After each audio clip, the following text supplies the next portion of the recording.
Today we are going to start the next part of the basic practices of crop production, that is replenishment of the nutrients. We grown the crops after another continuously in the same field.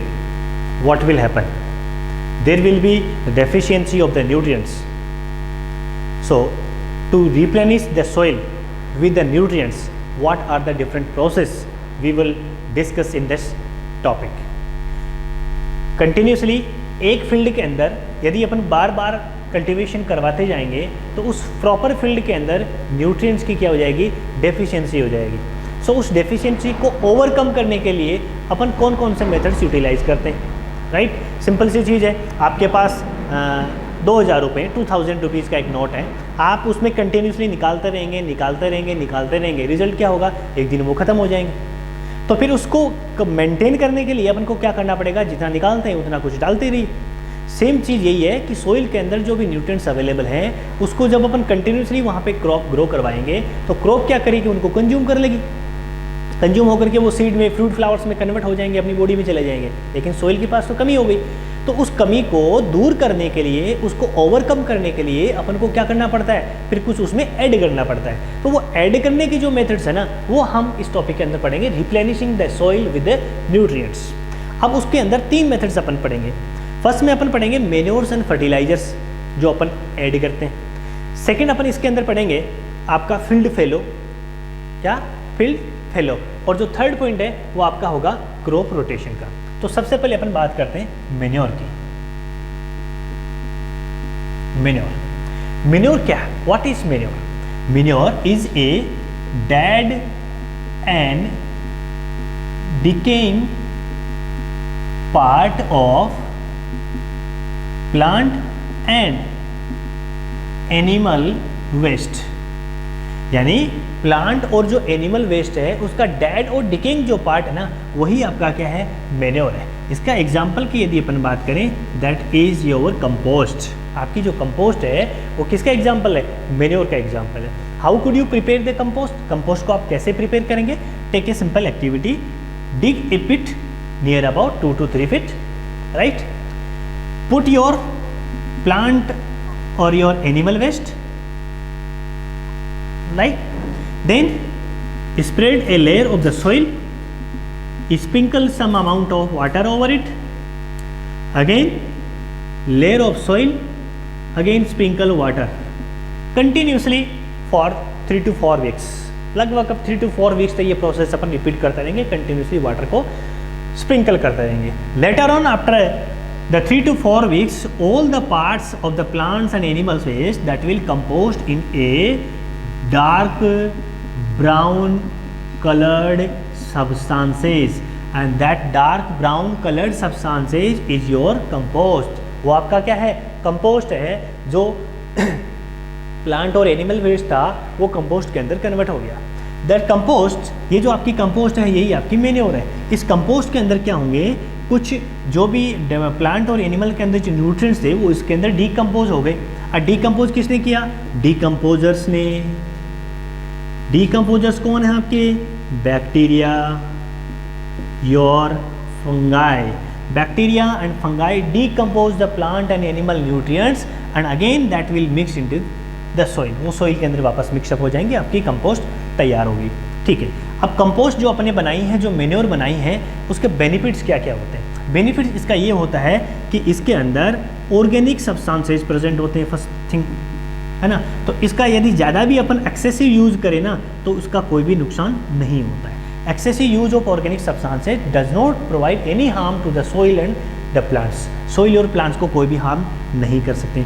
Second, आपकी जो organic compost है उसकी वजह से जो soil है उसका जो है टेक्सचर वो भी क्या हो जाता है, स्मूथ हो जाता है, अच्छा हो जाता है. सेकंड, उसके बीच में जो पोरस है यानी जो पोर है उसकी साइज भी अच्छी हो जाती है. यानी पोरस यानी जो होल है उनके बीच में उनकी साइज अच्छी होती है. तो इजीली क्या हो जाएगा, जो गैसेज है ना उसका एक्सचेंज हो जाएगा. इजीली गैसेज का एक्सचेंज होगा तो प्लांट क्या कर पाएगा, इजीली ब्रीदिंग कर पाएगा और प्लांट की अल्टीमेटली ग्रोथ बढ़ेगी. बात समझ में आ रही है? ठीक है.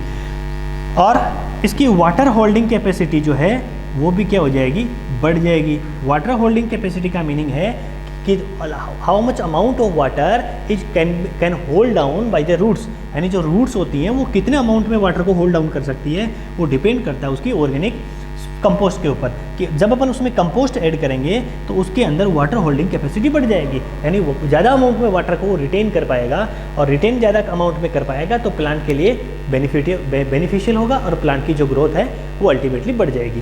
तो ये तो बात हुई अपनी कंपोस्ट की यानी मेन्योर की। अब अपन बात करते हैं फर्टिलाइजर की। फर्टिलाइजर दोनों में फिर अपन डिफरेंस भी देखेंगे।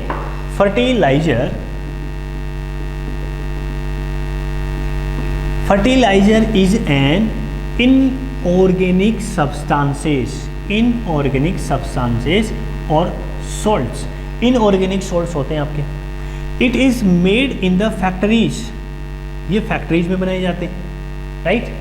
Specially it contain nitrogen, phosphorus and potassium, specially यही होते हैं इसके। एग्जाम्पल्स की यदि अपन बात करें, your urea, ammonium phosphate, your super phosphate, ये सारे इसके एग्जाम्पल्स आते हैं फर्टिलाइजर्स के, ठीक है। अब अपन बात करते हैं इनऑर्गेनिक सब्सटेंसेस, यानी फर्टिलाइजर्स जो होते हैं वो ऑर्गेनिक सब्सटेंसेस यानी प्लांट्स और एनिमल्स से नहीं बनाए जाते, वो केमिकल से बनाए जाते हैं, मैन मेड होते हैं, फैक्ट्रीज में बनाए जाते हैं, and that are inorganic substances और द सॉल्ट्स, ये इनऑर्गेनिक सब्सटेंसेस होते हैं, ठीक है। ये फैक्ट्रीज में बनाए जाते हैं और स्पेशली इसके अंदर जो प्लांट की ग्रोथ के लिए एसेंशियल पार्ट होते हैं, नाइट्रोजन, फॉस्फोरस और पोटेशियम जो एलिमेंट्स होते हैं वो प्रेजेंट होते हैं, और इसके एग्जाम्पल यूरिया, अमोनियम फॉस्फेट और सुपर फॉस्फेट्स होते हैं। लेकिन कुछ अपन इसके डिसएडवांटेज भी होते हैं।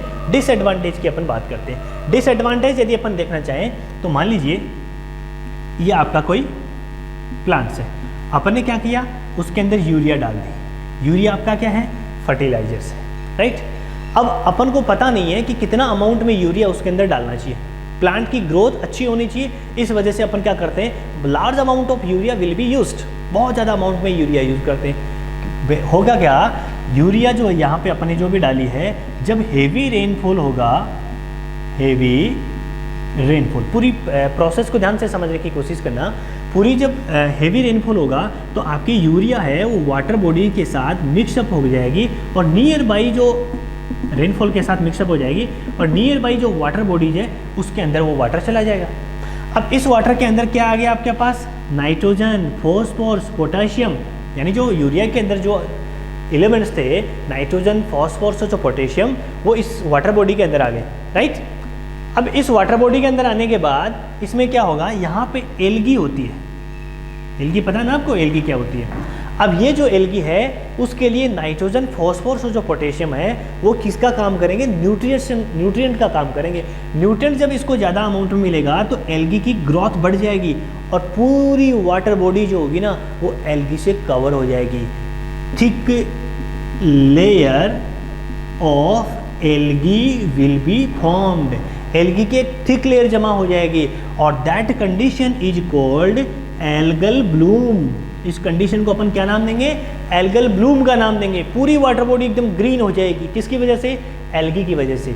अभी तो अपन ये फिनोमेना देखा, अब इसका रिजल्ट क्या होगा, thick layer of the algae will be form, then there will be no exchange of gases into water, water में गैसेज का एक्सचेंज नहीं होगा। The dissolved oxygen will be depleted in the water body and finally all the aquatic animal specially including fishes that will start to die, वो सारी जो fishes हैं वो मरना स्टार्ट हो जाएंगी। तो ये जो कंडीशंस है ना, ये डिसएडवांटेज है किसका, लार्ज अमाउंट में जब अपन फर्टिलाइजर्स यूज करते हैं। बात समझ में आ गई। So we have to utilise the fertiliser as possible, जितना पॉसिबल है, जितना अपन यूज कर सकते हैं, लिमिटेड अमाउंट में अपन को क्या करना चाहिए, यूज करना चाहिए, या फिर अपन को किसकी तरफ जाना चाहिए, मेन्योर्स की तरफ जाना चाहिए। ये तो अपन ने मेन्योर्स पढ़े, फर्टिलाइजर्स पढ़े।